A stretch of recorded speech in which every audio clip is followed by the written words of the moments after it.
بسم اللہ الرحمن الرحیم۔ ناظرین، جیسے کل میں نے بتایا تھا کہ بیعت علی علیہ السلام کے متعلق گفتگو ہوگی، اس کے لیے میں نے یہ کتاب کا انتخاب کیا، بیعت کی حقیقت۔ یہ تمام ناظرین سے میں کہوں گا لے کر پڑھیں، اس میں بہت سے مسائل کو حل کیا گیا ہے۔ چاند کا میں یہاں بیان کرتا ہوں۔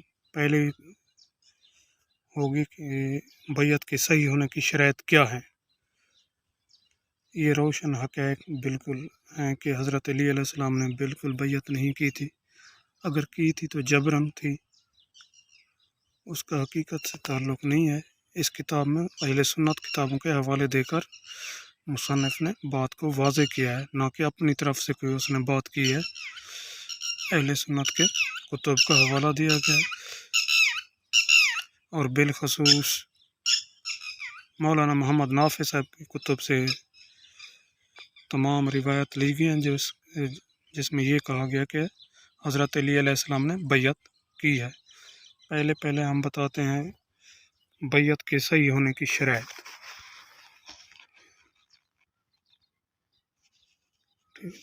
یہ ناظرین دیکھ لیں بیعت کے صحیح ہونے کی شرائط۔ پہلے نمبر، جس کی بیعت لی جا رہی ہے اس میں امامت کی شرائط کا جمع ہونا۔ دوسرے نمبر پر کیا ہے؟ بیعت کا انعقاد کرنے والا متولی اہل حال عقد ہوں۔ اس چھٹے نمبر کو غور سے پڑھیے گا، باقی تو جیسے بھی ہیں۔ بیعت کرنے والے کو بیعت مکمل آزادی ہو، کیونکہ رضائیت اور اختیار کا معاہدہ ہے جس میں اکراہ نہیں ہو سکتا۔ ٹھیک ہے، اور اس کے بعد ہے اگلے صفحے پر اس کی مزید وضاحت دیکھیں۔ یہ آپ دیکھیں، یہ تھی بیعت کے صحیح ہونے کی شرائط، کیونکہ بیعت کے صحت میں شرط ہے کہ شرائط کا ہونا لازمی اور زبردستی نہیں ہونی چاہیے۔ اس کے بعد ہے 5ویں فصل اس کتاب میں جو دی گئی ہے خلیفہ کی شرائط کے لیے۔ اس میں پہلی دوسری شرط کو آپ غور سے پڑھیں، ٹھیک نا۔ شرط یہ ہے کہ بیعت میں امت کو مکمل آزادی حاصل ہو اور اس میں کسی کی زور اور زبردستی نہ ہو۔ تیسری شرط، تعارض نہ پایا جائے۔ ان شرائط کو لکھتے وقت دوسری شرط کے ضمن ظافر قاسمی لکھتے ہیں کہ اگر زور اور زبردستی، اکراہ جیسے دیگر عوامل پائے جائیں گئے تو بیعت سرے سے باطل قرار پائے گی، گویا وہ بیعت کال عدم شمار ہوگی۔ یہ جو نا کس کی ظافر صاحب کی کتاب کون سے کا حوالہ دیا گیا ہے؟ نظام الحکم فی الشریعت والتاریخ اسلامی، جلد نمبر 1 صفحہ 275 اور 74 سے حوالہ دیا گیا ہے۔ اس کے بعد یہ ہے کیا مکرہ کی بیعت نافذ کی بیعت کے صحیح شرائط ہونے میں شرط نمبر 6 جو کہ پیچھے ہم پڑھ چکے ہیں کہ اس کو آزادی حاصل ہو، اور خلیفہ کی شرائط نمبر 2 میں واضح ہو چکا ہے۔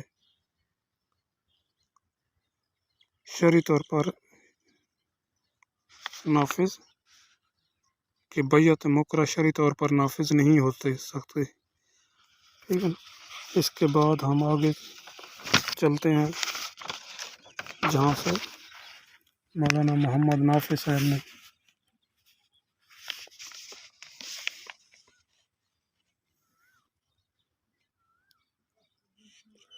جو پہلی روایت پیش کی گئی ہے، روایت عطیفہ اولیاء، یہ جو پہلی روایت پیش کی گئی ہے جس کا ترجمہ آپ ملاحظہ فرمائیں، یعنی امام باقر علیہ السلام سے مروی ہے کہ بعد نبی صلی اللہ علیہ وآلہ وسلم کے سوائے 3 کے سب لوگ مرتد ہو گئے۔ سدیر کہتے ہیں میں نے سوال کہ وہ 3 کون سے ہیں؟ امام نے فرمایا مقداد، ابو ذر، سلمان فارسی رضی اللہ عنہ۔ پھر لوگوں کو کچھ مدت بعد معلوم ہوا تو کہا یہی تو وہ لوگ ہیں جن پر نظام کا دار و مدار ہے، تو لوگوں نے بیعت سے انکار کر لیا، یہاں تک کہ انہوں نے امیر المومنین کو مجبور کر کے لایا تو لوگوں نے بیعت کی۔ تو اللہ کا قول ہے کہ محمد تو بس رسول ہیں اور ان سے پہلے بھی رسول گزر چکے ہیں، بھلا اگر یہ وفات پا جائیں یا قتل کر جائیں تو کیا تم الٹے پاؤں پھر جاؤ گے؟ جو الٹے پاؤں پھر جائے گا اللہ کا کوئی نقصان نہیں پہنچائے گا، لفظ ان قریب، اور اللہ ان قریب کیا کرے گا؟ شکر گزاروں کو جزا دے گا۔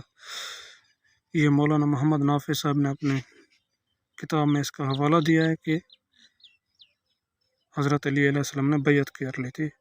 اب اس کا لفظ اوپر آیا ہے مکرہ، ٹھیک نا، پیچھے ہم شرائط میں پڑھ چکے ہیں کہ کرہن مکرہ اس بات کا شاہد ہے کہ اس روایت میں مولا علی علیہ السلام کا بیعت جبری کرنا ثابت ہوتا ہے۔ تفصیل سے بیان ہو چکا کہ بیعت جبری نافذ نہیں ہوتی ہے، اور اس جیسی روایت کا غلط استدلال کر کے شور مچایا جاتا ہے کہ شیعہ حضرات کا عقیدہ کے سوائے 3 صحابہ کے مرتد ہو گئے تھے، اور عوام کو شیعوں کے خلاف بھڑکایا جاتا رہا۔ ایسے ناقص استدلالات کتب اہل سنت سے بھری پڑی ہیں، یہ کہاں کا انصاف ہے؟ ایک مفہوم اپنی طرف سے بنا کر شیعوں کے سر تھونپ دیا جائے، حالانکہ خود اہل سنت کی کتب بعد از وفات نبی صلی اللہ علیہ وسلم ارتداد کے ذکر سے بھری پڑی ہیں۔ اب اسی روایت کا ترجمہ جو کیا نا، ٹھیک ہے، اب ہمارے نزدیک ہاں بھی مصنف کتاب لکھتا ہے مرتد کی 2 قسمیں، ایک مرتد عن الاسلام جو اسلام سے پھر گیا، دوسرا مرتد عن الاستقامہ جو استقامت سے پھر گیا، ٹھیک ہے۔ اب اس کو روایت کا ترجمہ، تو حضرت علی رضی اللہ عنہ سب لوگ پھر گئے تھے مگر 3 کے، کس نے کیا ہے؟ وحید الزمان نے جو ترجمہ کیا نا، سلمان فارسی، مقداد، ابو ذر غفاری، کامار یاسر، انہوں نے یعنی امام جعفر صادق نے کہا وہ ذرا مڑ گئے تھے پھر آئے رہے، اور یہی انصاف والا ترجمہ ہے۔ ہم تسلیم کرتے ہیں کہ شیعہ کے نظریہ کی رعایت کرتے ہوئے ہمارے عقائد کو بیان کیا جاتا تو یہ نوبت نہ آتی۔ اسی طرح خود اہل سنت کے عالم عبد المنان راسخ لکھتے ہیں اپنی طرف سے ضعیف حدیث کا ترجمہ مفہوم بگاڑ کر دوسرے پر مسلط کر دینا یہ کوئی تحقیق کا اور انصاف نہیں ہے، بلکہ صحیح ترجمہ مفہوم بنا کر جو خلاف نص ہو وہ ہمارے ہاں معتبر بھی نہیں ہے، تو کیا ہم تسلیم کر لیں گے؟ ہرگز نہیں۔ یہ انہوں نے لغات الحدیث وحید الزما، آیات قرآن حدیث نبوی کی روشن میں لانتی کون، یہ دوسری جو ترجمہ آپ کے اس کی طرف سے اہل سنت عبد المنان راسخ کے اس کی ایک کتاب ہے آیات قرآن اور حدیث نبوی کی روشن میں لانتی کون، صفحہ 114 سے لی گئی ہے۔ اور جو دوسری روایت پیش کی جاتی ہے اس کو آپ پڑھیں، حمید بن زیاد عن الحسن بن محمد الکندی عن غیر واحد عن ابان بن، یہ جو ہے اس کا ترجمہ آگے ہم بیان کرتے ہیں، اس پہ یہ ذرا نوٹ کر لیجئے گا، مکرہ اس میں بھی آیا ہے، ٹھیک نا۔ زرارہ نے امام باقر علیہ السلام سے روایت کی کہ امام نے فرمایا لوگ جو کرنا تھا وہ کیا، ابو بکر کی بیعت کر لی، امیر المومنین علیہ السلام نے ان کو منع نہ کیا، اس وجہ سے لوگوں کو اپنی امامت کی دعوت دیں سوائے لوگوں کی اصلاح فکر کے اس خوف سے مبادہ کہ لوگ اسلام سے پلٹ جائیں اور بتوں کی عبادت کرنے لگیں، اور اس بات کی گواہی دیں کہ اللہ کے سوا کوئی لائق عبادت نہیں ہے، محمد اللہ کے رسول ہیں، اور علی علیہ السلام کے لیے ان لوگوں نے جو کیا اسی پر رہنا ان کے سارے اسلام سے رخ موڑ جانے سے زیادہ محبوب تھا۔ ہلاکت صرف انہی کے لیے تھی جو ان کے مرتکب ہوئے، البتہ وہ لوگ جنہوں نے ایسا نہیں کیا بغیر علم بغیر امیر المومنین کے دشمنی کہ وہاں داخل ہوئے جہاں دوسرے لوگ بھی داخل ہوئے تو یہ ان کو کافر نہیں بناتا اور نہ ہی ان کو اسلام سے خارج کرتا ہے۔ علی علیہ السلام نے اپنے کو مخفی رکھا اور عوان و انصار نہ پا کر مجبوراً بیعت کر لی۔ یعنی اس روایت میں بیعت جبری ثابت ہوتی ہے، اور لفظ کون سا ہے؟ مکرہ۔ یہ پہلے ہم پیچھے بتا چکے ہیں، ٹھیک ہے، کہ زبردستی کی بیعت نہیں ہوتی ہے۔